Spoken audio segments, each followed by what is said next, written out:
What's going on, recruiting fans? Man, it has been a while. Hello and welcome to this week's episode of Dave Campbell's Rising, a show dedicated to shining the spotlight over Texas high school football prospects all across the Lone Star State. My name is Mallory Hartley, and I'm the coordinating producer of recruiting here at Dave Campbell's Texas Football. And you know, the show is all about recruiting. I couldn't do it without my partner in crime sitting right next to me. It's the director of recruiting, Greg Powers. Yo, what's up? Recruiting season going on in full swing. It is recruiting season in full swing. I mean, I was going to ask you, how are you doing? It's been a long time since we've done one of these shows because, one, we're only monthly right now. We're not weekly like we were during the Texas high school football season. But two, we've been at camps. Camps, school visits, commitment ceremonies, top guys coming off the board, setting their trips. 2 weeks ago, the Under Armour camp in Dallas, great showing for some of the top prospects across the Lone Star State. Last week, the Rivals camp in Houston. So really, we got you covered from top to bottom of the state, but we're not done yet because this week, Elite 11, where we'll get our eyes on the top QBs, which is always a fun camp. That's the one camp that I use personally to try to look at QBs side by side. Gives you a great comparison point. See one of the top guys play right next to one of the other top guys. Both of those camps had top quarterbacks at them, but I still save my evaluation time for QBs for the Elite 11. Right, and that's the camp known for evaluating quarterbacks, right? And even we were talking about when we put out our top 10 list in the class of 2027 is, hey, let's go ahead and wait until the Elite 11's done and then possibly reevaluate then. Maybe add a quarterback in there or two. We'll see. But I'm really excited for the Elite 11. It's a camp that I've known about since high school, even junior high. I knew that this camp was a big deal for quarterbacks, and now I'm excited to finally make my debut at the Elite 11 this weekend. So I can't wait. It's going to be a lot of fun. But speaking of commitment season, like we said, it's been a while since we had Dave Campbell's Rising. The last show we had was back in February for National Signing Day when we put the bow on the class of 2026. Since then, we've had quite a few commitments, notable commitments in the class of 2027. So let's start off this show with some recruiting buzz around the Lone Star State and some of those commitments that we deem as notable, right? We'll start off at North Crowley, just down the road from the Dave Campbell's Texas Football Studios, and talk about 2027 cornerback Jerry Outhouse Jr. as he committed to Georgia just last Friday. He committed to Georgia over Arizona State, Florida, Texas Tech, and UCLA. Powers, why do you think that Jerry Outhouse is a good fit for the Georgia Bulldogs? Well, first off, he's big and strong, over 6 foot tall, 180, 185 pounds. We talked about the Under Armour camp. Well, Jerry Outhouse was one of those guys who punched his ticket to the Under Armour All-America game with a strong performance at that Under Armour camp in Dallas. 4.41 40-yard dash. Sheesh. Showed some lockdown skills against some of the top wide receivers at that camp. But he's also proven it on the 6A football stage in Texas. And he's tested not only in practice each and every day, but he's tested each and every week underneath the Friday night lights. And by and large, he stood up in the face of all those tests. One of the most heavily offered prospects in the entire state of Texas. I believe he had 41 scholarship offers at the time that he made his commitment to Georgia, 41 FBS offers. So that means the biggest of the big, the top schools across the country were chasing his signature. And I think that he has a good chance to be an impact player at the next level. I like his versatility, actually. He's got a lot of experience playing quarterback, cornerback. I think he could slide in, play some nickel as well because he's a big physical guy, will come downhill and lay the wood when he needs to. And he's only going to get bigger. His frame, I would say, has elite upside in the secondary. I think he's only starting to scratch the surface of his frame potential. I think so, too. He definitely had his pick of the litter when it came to FBS programs offering him. And we can't talk about Jerry Outhouse and North Crowley's secondary without mentioning that this might be one of the best secondaries, not just in the state, in the entire nation, with Elijah Houston, Braylon Cunningham, John Meredith just now coming to North Crowley. I mean, I want to say it now. I think this has to be the best secondary in the entire nation at the high school football level. Over 125 scholarship offers just in the class of 2027 for the secondary of North Crowley. And John Meredith, of course, tops our rankings at number 1, 5-star recruit, everybody in the country after him, but he's looking most seriously at schools like Alabama, Texas, Texas A&M, and Ohio State. He's locked in official visits with all 4 of those programs, so it'll be interesting to see who comes out on top in the John Meredith sweepstakes. Absolutely. Let's move on here to Argyle Liberty Christian. 5-star 2027 linebacker Cooper Witten as he commits to Oklahoma over programs like Texas A&M, and Tennessee. Of course, I don't think this came as a surprise to us. You know, obviously, his dad, Jason Witten, is now the tight ends coach at Oklahoma. Maybe some folks were speculating that he could go to Tennessee, just like his dad. But once Jason Witten accepted that tight ends job, it was probably a lock there for Cooper Witten. Well, I'm going to set the table a little bit even more so than just the Jason Witten connection at Oklahoma. OU was Cooper Witten's first scholarship offer. So they have a long-standing relationship powered by a head coach that knows a little something about linebackers, and that's Brent Venables. So they have building blocks in and have built a strong foundation in Cooper Witten's recruitment that was only highlighted and then capped off by them hiring Jason Witten as the tight ends coach. And it's a new Witten legacy in Norman now. You know, it's a family legacy now because Jason's there. Of course, he did have to spurn his dad's alma mater in Tennessee, but there were schools out there that I think were doing a really good job in his recruitment as well outside of the Vols. Georgia and Ohio State were putting their foot down with Cooper Witten, which tells you that Oklahoma not only got what we value as a 5-star, of course, because Cooper Witten's already got the 5-star nod here at Dave Campbell's Texas Football as being one of the top 5 highest-rated prospects in the state. But when teams like Georgia and Ohio State, Matt Patricia at Ohio State, one of the top defensive coordinators in all of football, not only college football, but all of football, and Kirby Smart, the coach at Georgia, puts their stamp of approval on you, and Brent Venables, you know, everybody knows Brent Venables' track record, what he did at Clemson and what he's brought to the OU defense in Norman. He has the best of the best defensive coordinators wanting him to play in their programs. That's why this is a huge get for Oklahoma. Right. This is a guy who can change any defense. Speedy, 10.91, 100 meter speed, 220 pounds. Dude can ball. Which is great, right? But he also provides that rare versatility and can flip over and play on the offensive side of the ball as well. Yeah, no doubt about it. Actually, you know, that he caught 5 touchdowns in the Anna game that I went to. So, I mean, he's a great offensive player, but make no mistake about it. When he gets to Norman, defensive guy. Yes, absolutely. And, of course, I don't know if we've talked about this yet, but like we mentioned, Jason Witten moving on to go play to go coach the college ranks. But do you know who Argyle Liberty Christian hired as their new head coach? You tell us. Josh Martin, the former tight ends coach at Nebraska. So they're pulling some college ties in there as well. I think they're going to be just fine for Cooper Witten's senior year. No doubt about it. Let's move on. We've got another commitment that we wanted to hit on. As recent as, I believe this happened in February, Tyler running back Kadarius McMiller commits to Oregon at 6'1", 196 pounds. This dude is unbelievable to watch in person. Finished the season with 937 total yards as well as 17 total touchdowns. And he gained varsity experience as a freshman. But I feel like this is kind of a soft commitment because he's already visited Texas A&M. Well, I'm going to get in some trouble here with you, Mallory. I'm just going to say it off the top. I've got some breaking news. I know that you like to get some elements ready for us and have graphics and that kind of stuff. But still, I'm living in the moment. I'm living in the moment right now. New DCTX 4-star Kadarius McMiller from Tyler High School. Yeah, and Oregon's getting a dude that I really feel like is a complete running back. You mentioned his height, 6'1", 195. His size is there. But what I love about McMiller's game is his vision and his patience.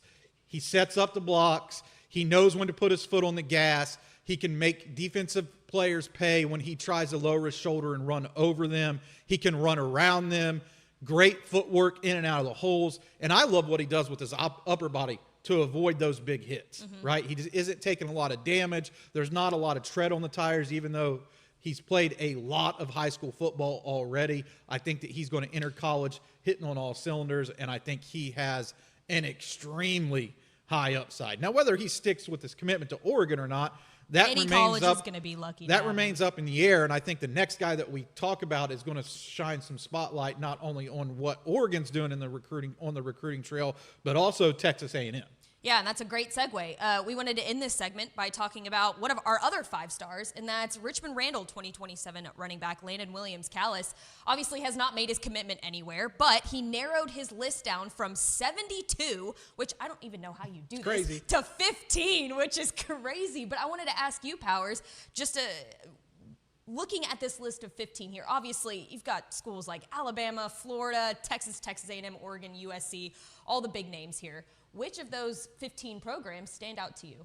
Well, you look at this list and you think, oh, it's getting close to maybe commitment time. There's still 15 schools in the running. There can't really be 15, right? He's got to have a subset of this list. But before I get to that, I got to say it was kind of like Christmas for some people when Landon Williams-Callis released his list, because he isn't one of those guys that's out giving a lot of interviews, talking about the top programs in the mix. And there were some schools on this list that might have been caught by surprise, their fan bases especially, that they are actually in the Landon Williams-Callis sweepstakes. Ohio State, Florida, Michigan, some of these programs, Indiana. I was just about to say, I like Indiana on Indiana that just won the national championship. There's reason for hope. Yeah. For some of these fan bases that they can Missouri. There's reason for hope that for some of these fan bases that they have a chance to possibly get Landon Williams-Callis on their campus for a visit and put their best foot forward to get not only the most offered running back in Texas, but the most heavily recruited running back in the nation. He is Texas high school football version of Reggie Bush. And I'm going to keep saying it. I made the Barry Sanders comparisons early on in his high school career because he looks like that kind of on the field. He's advanced his game from a pass-catching aspect out of the backfield, more well-rounded guy. But you got to recently talk with Brian Randall, and one of the things that he hit you with that really caught my attention is how serious that he's taking his senior year. He's playing with a chip on his shoulder, and I think that's only bad news for his competition. I think so too. Well, Coach Randall even said in that interview this is Landon's team now. I mean, he's going to be a senior. He's got to step up into that senior leadership role. A lot of shoes to fill. I mean, there were a lot of great players that have come through Richmond Randall the past couple years. They've made it to the state championship. They won it a year back, made it last year. There's a lot of good players. A lot of good leaders have been on this team. So there's some big shoes to fill. And I think Landon is the perfect choice to fill those shoes and to keep that Randall train rolling. Now we'll have to figure out who is the perfect choice for Landon on the recruiting trail. And some of the schools I think that you have to keep an eye on. Right before his top 15 list came out, he took an unofficial visit to Texas. Texas A&M has put him at the top of their running back board, and he is their main target there. Oregon is a school that I feel like has done a tremendous job, but I think a program that people don't talk about enough, Houston. They landed Keyshawn Henderson last year. Landon Williams-Callis could be the next big star from the H to keep it in Houston. Yeah. Keys to the city was for Keyshawn Henderson. They need to come up with a good moniker to go ahead and stamp on Landon Williams-Callis if he makes his commitment there to the Cougars. I know that would be huge, not only for that program, but the city of Houston in general. Absolutely. I could not agree more with that. Of course, we've got recruiting coverage all year round, not just during football season, because obviously we're about to enter commitment season. We're in official visit season now. Commitment season is just upon us. But of course, keep it locked on texasfootball.com/recruiting. We've got you covered all year round on the latest recruiting news around the Lone Star State. All right, Powers. Let's go. Get into one of our favorite segments. I can't speak for you. I can only speak for myself. This is one of my favorite segments on Dave Campbell's Rising that we have come up with. I love it. It's Carter Yates. Here's a guy.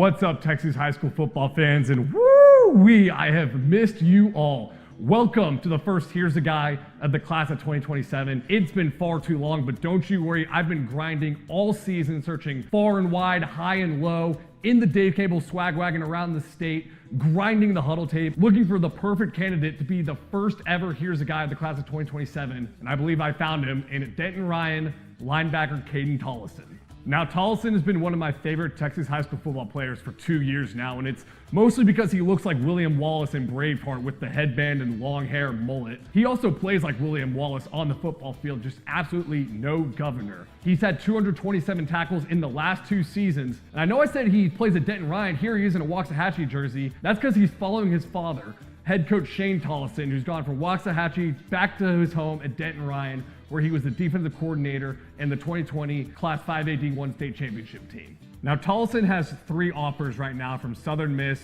UT Permian Basin, and Arkansas State, where his father, Shane, played linebacker, and his mother played college basketball. But Shane told me that he actually doesn't tell college coaches about his son when they come in to recruit his teams. He knows, though, if they ask about his son, that they've done their homework because they've watched the tape and seen what you're about to see. Now, Tollison's 5'10 and a half and 195 pounds, which is kind of limiting his college football offers right now, but it also causes him to play with great technique, taking perfect angles, and being a master at shedding blocks. Now, this is the first defensive series of the second round playoff game against North Forney, and we've got Ohio State athlete Legend Bay at quarterback, one of the most electric players in all of Texas high school football.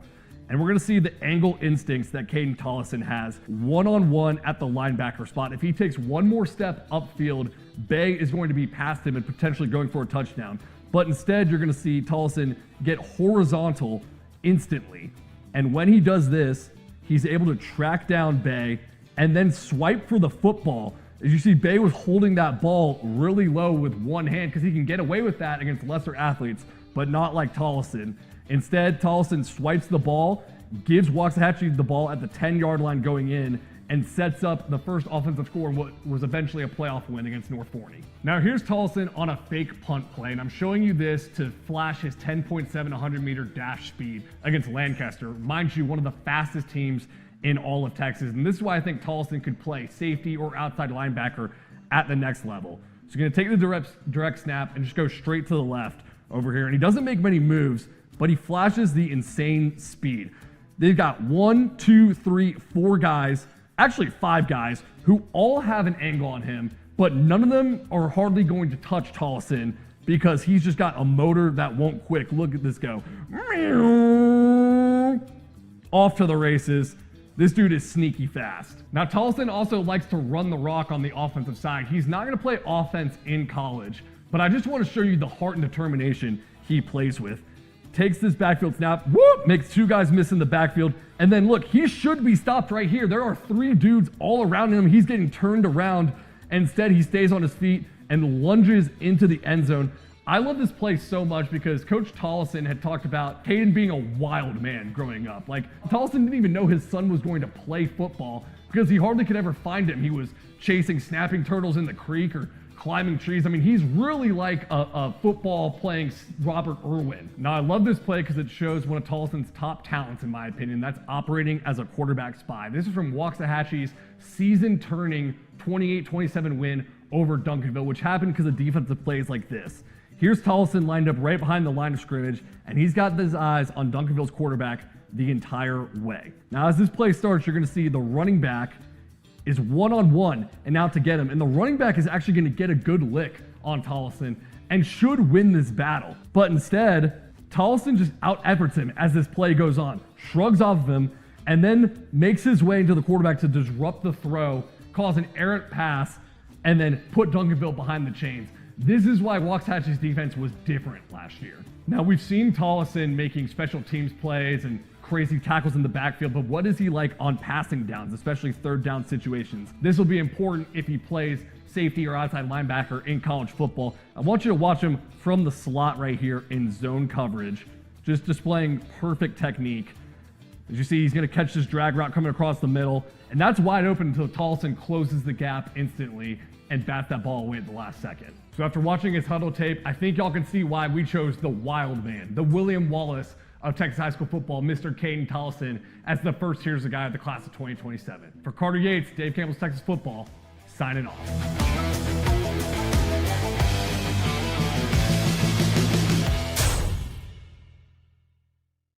My name is Mallory Hartley, and I'm the coordinating producer of recruiting. And sitting alongside me, it's my partner in crime, the director of recruiting at Dave Campbell's Texas Football, Greg Powers. Howdy. Howdy. We're just moments away from Braden Bach, Striker Reed, Jalen Lott, Savorian Martin. Donovan Webb is about to make his college commitment announcement. So you can hear the crowd behind us. Everybody is super excited. This is really something special. Thank you for any trainers and people who helped me, especially my mom and dad. I want to thank everybody for coming out today for my commitment. I thank my parents, my grandparents, everybody's here right now supporting me. I'm going to be committing to University of Oregon. Go play football and run track again. TCU. I gotta get my let's go in, you know? Let's go!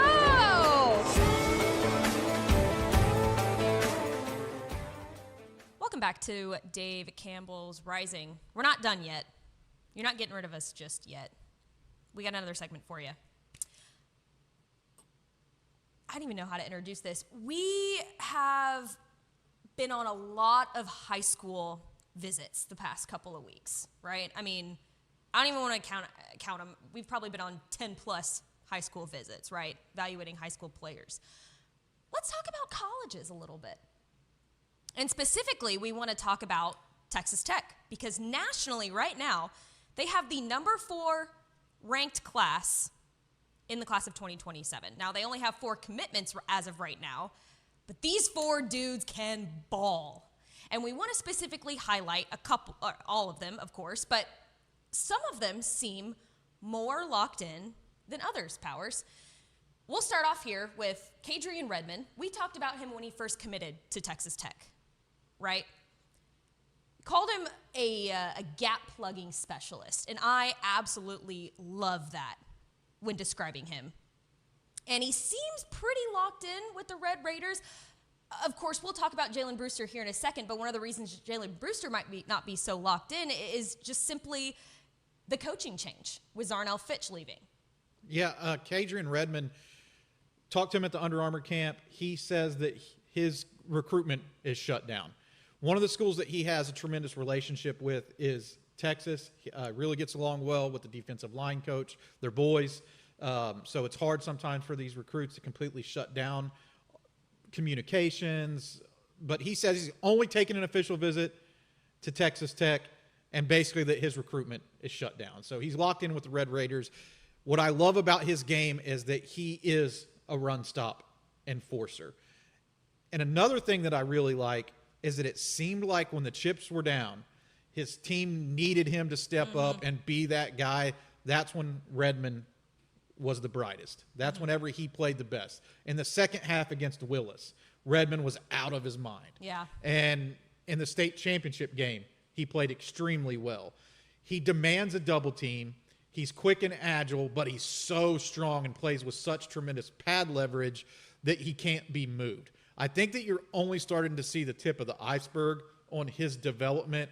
And you know what? He reminds me of a lot of these guys that have been somewhat under the radar at a program like DeSoto, because it produces so many top-end guys that he could take those next steps once he gets to college and develop into a true NFL type of player. I also like that he actively supports all things Texas Tech on his Twitter. If you go onto his account, he's retweeting basketball stuff, he's retweeting football stuff, so it does seem like he's pretty locked in with the Red Raiders. You would read some of the stuff that's out there and think he could take an official visit to Texas. There are these programs that are pushing hard for him. Texas A&M was being mentioned around him, and a lot of colleges would probably like to have a chance to flip him, but Texas Tech fans have to be thrilled that he just said, nah. Yeah. You know, he just says, I'm solid. This is shut down. That was the exact quote. Shut down. Look for the full story coming out. We have it later this week on texasfootball.com/recruiting. Another guy that seems pretty solidly locked in is Palestine Westwood, 2027 quarterback Kavion Bryant, one of the most electric players in all of 3A. Not just 3A, probably all of Texas high school football in general. He's a top quarterback in the class of 2027. And he as well seems reluctant with the Red Raiders. Yeah, I think that he's the number one quarterback in the state. Actually, I know he is. We already named him as the number one quarterback on the state. You can check out some of our rankings. We're rolling those slowly out day by day, week by week, month by month. But every day there's some new changes. You should check those profiles out. Keep tabs on all the latest news that's going on.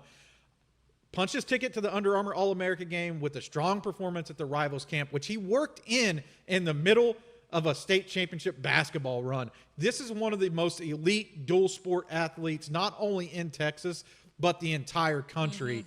And I was talking with somebody this week that put this in perspective for me, or phrase it up in a way that I'm going to now phrase up for you, the fans at home.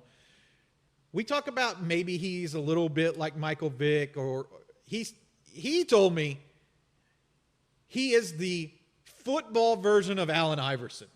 Really? And I love that. I love that because it fits him so perfectly. He is an absolute menace with the football in his hands. You're not just talking about a guy that has dual threat ability. This is a guy who will absolutely punish you as a runner. This is a huge part of his game. And he's not only matured physically, which he showed at the Rivals camp. He looks great off the hook. He is also really starting to pushing his game or elevate his game to the next level as a passer, right? Big arm talent, getting more accurate, and he's just a dog. But you know what? I got the one shot. Yeah. I got the one shot right now. Let's just go ahead and let Texas Tech fans know Kadrian Bryant's coming, his younger brother. But if you don't know about it yet, Kobe Bryant, a 7th grader, the youngest brother in the family, he could be better than all of them, and he gets to hear his name on Dave Campbell's today. Yeah, and getting the train rolling, the older brother commits to Texas Tech, I mean, they're going to be pushing hard for the rest of the family as well. Talented family. I mentioned him before, Jalen Brewster, Cedar Hill defensive lineman. We got to talk to him. You specifically got to talk to him at the Under Armour camp just this past week, or 2 weeks ago at this point. And you put out a great article over where he stands with Texas Tech, maybe some other colleges that are pushing for him. How do you feel about his commitment to Texas Tech as of right now? Well, he's the number one player in the country. Jalen Brewster is the number one player in the country on some services. Already a DCTX 5-star. Teams are not going to go away for this type of player, right? And I think that he owes it to himself to take a look at some of these other top schools. He locked in a commitment to Texas Tech. Joey McGuire, the former Cedar Hill legend, head coach of the Longhorns, has done a tremendous job. Jalen Brewster feels comfortable in Lubbock. He loves everything about it. Zarnell Fitch was let go, and basically he just said, look, I got to do what's in my best interest to take a look to make sure that I'm watching my back. Paraphrasing kind of what his actual quotes were. If you want to see what he actually said, check that article out. But that was me paraphrasing where I think things stand with him. And you're talking about the main players, not only for college football national championships, but in the NIL space, are going to come after Jalen Brewster. Miami, Indiana, Ohio State, Oregon. All these programs. Comes with the territory. It comes with the territory. Yeah, you're player. number one in the country. Texas Tech is going to have to fight this battle to the end. But here's a good thing for Texas Tech fans. You are in a fight to the end with the number one player in the country. The narrative in Lubbock is completely different. And we don't even talk about it now because it's 2 years into this, 3 years into this, where they're coming after the top guys, not only in the Lone Star State, but able to flex their muscle nationally. And that changes the perception about what we talk about and how we address it, because it's not just a new thing anymore. Texas Tech has arrived on the national scene, and they're a true player for these elite of the elite recruits. And Texas Tech fans are just going to have to get used to this recruiting buzz going around with these big names, because when you're after these guys, teams don't go away. No. And the same exact story with Benny Easter, wide receiver from Humboldt Summer Creek. I mean, he's an electric wide receiver, and just like Jalen Brewster, these teams are not going to push or not going to stop pushing for him just because he's committed verbally to Texas Tech. He's got already official visits set with LSU, Ohio State, Ole Miss, and Alabama. And he said that he's locked in with Texas Tech. He just needs to see these other schools. And that's a quote from Benny Easter himself. Again, I'm just going to stick to that same narrative. Alabama, Ohio State, LSU, schools that are Ole known Miss, for all these teams producing wide receivers. Yeah, producing wide receiver talent into the NFL, and not only offer a package on the field, they offer an elite package off of the field. These are the type of recruits that Texas Tech is landing, right? So it's just the way it's going to be. Benny Easter definitely passes the eyeball test. Big physical kid with elite top-end speed, one of the best wide receivers in the entire country, not only the state of Texas.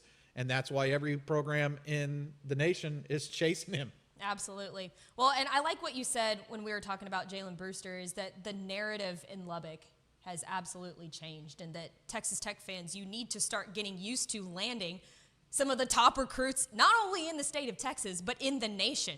I do want to say this. I do like that the 4 that they have right now are from the state of Texas. Yeah, they do that's pretty cool. They do a tremendous job of recruiting Texas. Yeah. They put Texas first.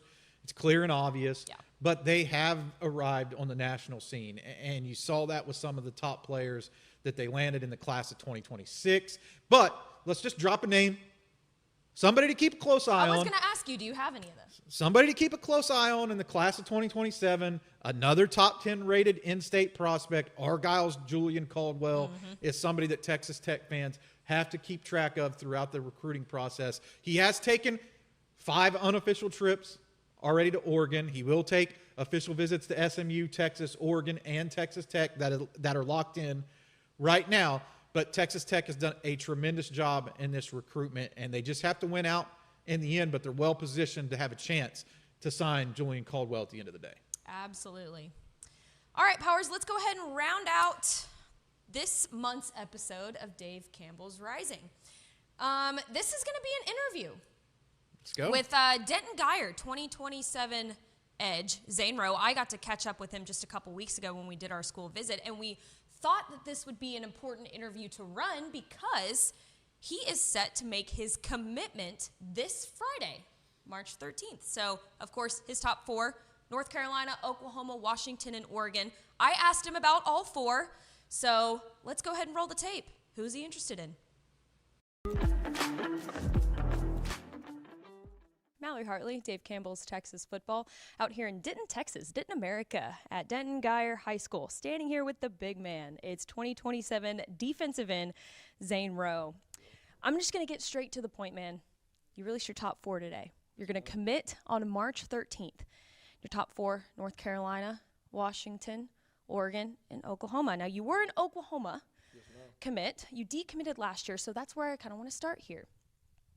Obviously, Denton Geyer has a long pipeline of guys that have gone up to play at OU, especially on the defensive side of the ball. Right now, you got the Bowen brothers up there. What was it about OU that kind of kept you in it? I know after decommitting, I know they stayed on you pretty tough.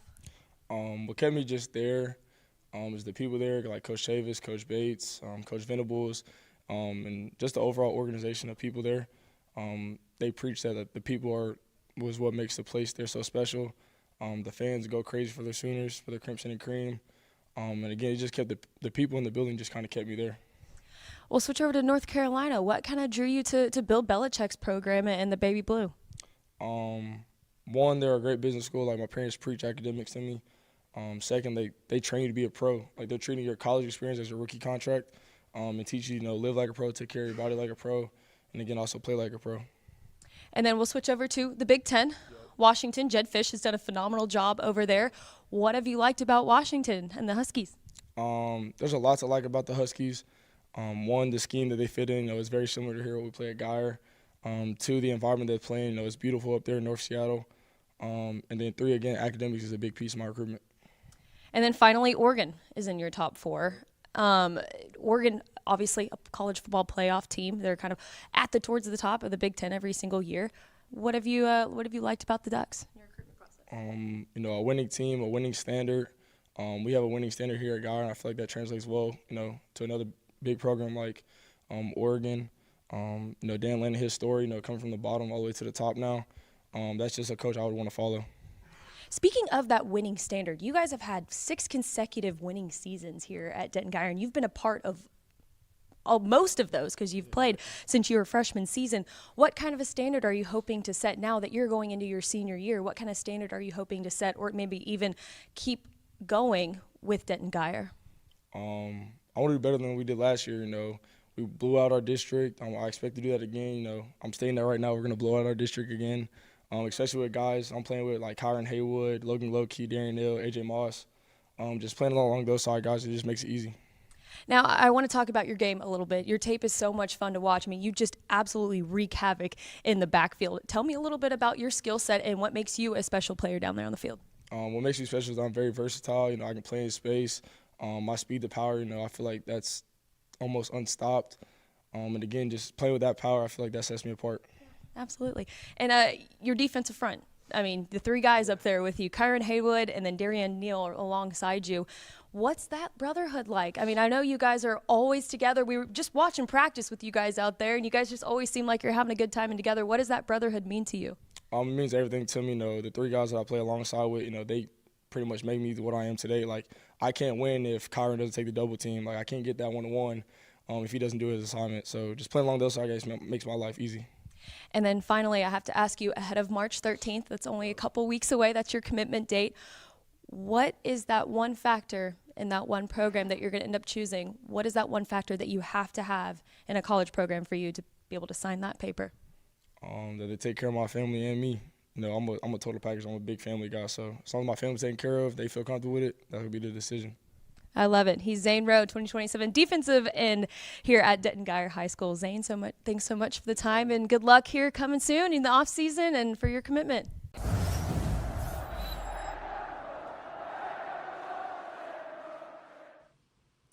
Thanks so much to the #1 defensive end in the state of Texas.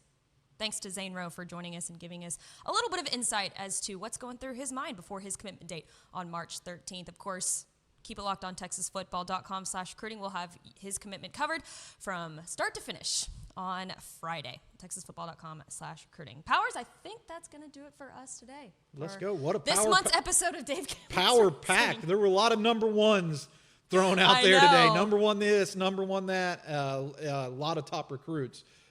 Plenty of buzz going around right now. Absolutely, and we'll have full coverage for you guys from the Elite 11 camp in Dallas this coming Sunday. We'll probably roll that out at some point throughout the next coming days next week.